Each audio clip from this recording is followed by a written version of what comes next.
As a communications and career coach of 10 years, one of the questions that I frequently get asked is, how do I get ahead in my career?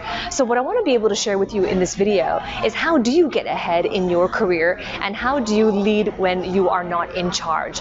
Because oftentimes when we are in our career path, we see others who are leading us, our managers, our supervisor, our boss, and they have positional authority, which means they have the job title to lead. But if that's not you, you don't have the job title to lead. In other words, how do you lead when you are not in charge? And that's what I want to be able to share with you. Because most of the times when professionals are working in their career path, they wait until they have the performance review. They wait until they have the quarterly or the yearly performance review before they talk about promotion. Right? And oftentimes we think that that is the only time that we can be considered for promotion, the only time we can really put our foot forward and to be able to present all of the things that we've done for the business is during that performance review. But the problem with that methodology, the problem with that structure is that a whole year or maybe a whole quarter has gone by, and now you're in front of your manager's office, and you have to, how do you summarize then everything you've done in that 40-minute meeting or that 45-minute meeting? It is difficult. And so here's what I'll say. If you want to get ahead in your career and you want to lead when you are not in charge, the strategy is to be able to look where there is a clear lack of leadership, and you will find it. Every company, every corporation, there are goals, there are metrics that they want to get towards, and there are a bunch of different projects that people are wanting to move forward. Maybe it's a marketing campaign, maybe it is a new product launch, maybe it is the formulation or an evolution of a new department. And so if you are in this business, what you want to do is be able to look at all the things that are going around within your department or even outside your department, because chances are departments, there's cross-functional communication.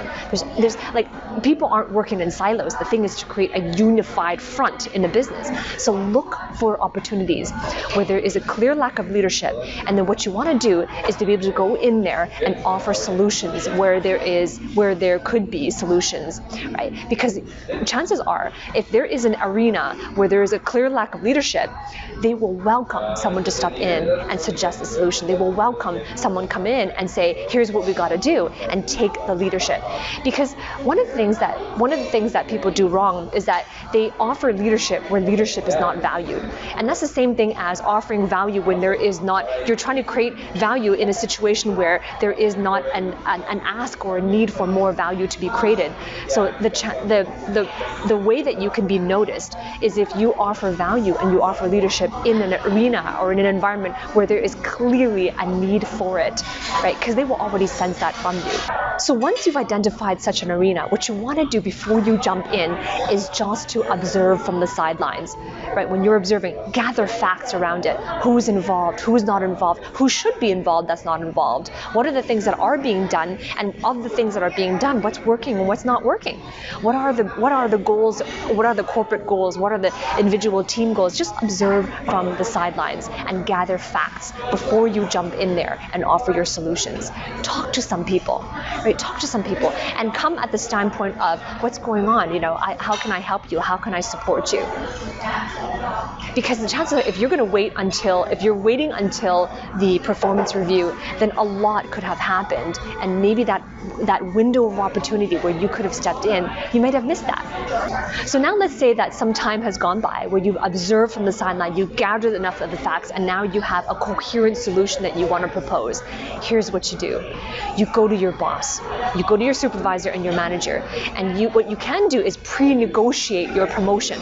So you go to them and say, let's say that I can get you to XYZ, or let's say that I can achieve XYZ, and I can achieve it for you, right? And whatever time frame that you have gathered that they want to achieve that time frame, right? And you present this to them. Let's say that I help you achieve that goal, right? What I would like to see is some remuneration for me, and that's where you can go for your ask. right? What is it for you? Is it that you want to be promoted? Is it that you want a bonus?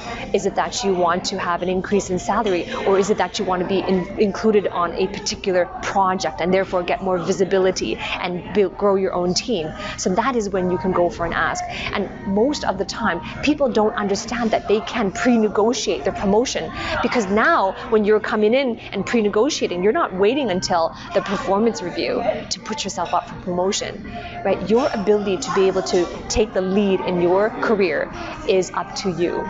It is up to you to be able to be present and really understand what is going on around you. It's being able to understand the economy that you can create around your personal brand, around your professional brand. So here's what I'll say. If you're serious about getting ahead in your career and you're asking yourself, what is the economy around my personal brand? One of the most important skill sets that you can that you can develop for yourself is communication. When you go to your boss, even at the performance review, having effective communication will help catapult you to that next level of your career. How do you present that solution? How do you talk about yourself? How do you sell yourself? How do you sell that solution you are going to provide? All of that is effective communication. So if you're serious about creating that result for your career and you want to know, how do I do that? What are the steps? What do I say? How do I say it? If you're serious about learning how to do that, then I invite you to apply. Right below this video, there is a link. It's a link to an application where you can work directly with me, where I'm going to guide you step by step on the communication. How do you develop those communication skills? How do you put your best foot forward? How do you pre-negotiate this? How do you sell your skills? How do you sell that vision? How do you sell your solutions? And I'm going to walk you through step by step, but only if you are serious about creating this result for yourself. If that is you, then I invite you to go to this link below and apply, and I will hopefully see you on the inside.